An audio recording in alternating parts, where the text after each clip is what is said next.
We are at Trinidad Gardens in Trinidad, Colorado, and we grow cannabis for the adult use and medical markets in Colorado.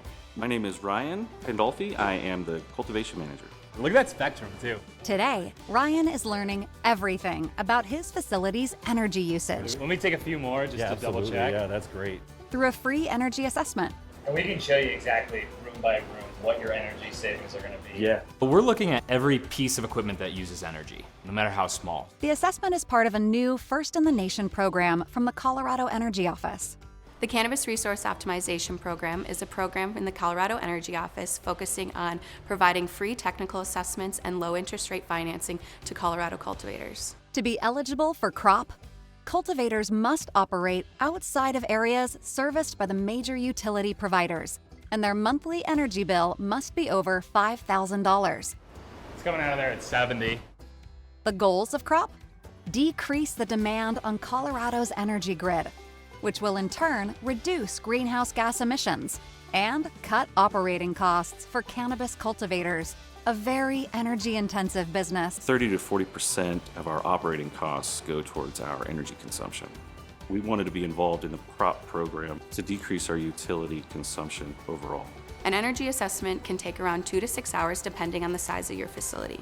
We come to the facility and walk around with the team on site and go through the facility looking at all their equipment, all their energy usage, their water usage, and try to better understand how the grow is operating as a whole. We come at it from both a cannabis perspective and an energy savings perspective. We consider a successful assessment to be one where we are able to balance energy savings without impacting cultivation.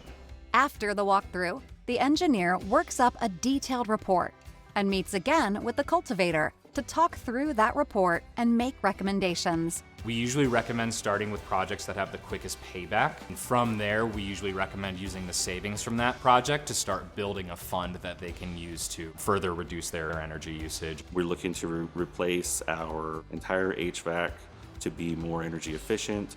We're looking to bring more electrical supply to each one of our rooms. And of course, to replace the high pressure sodium bulbs with the LED bulbs that will give us a little bit of a power break on all of those. LED's main advantage is not just using less power, it's also that the spectrum is tuned to emit light that's more in that photosynthetic range of what plants can use.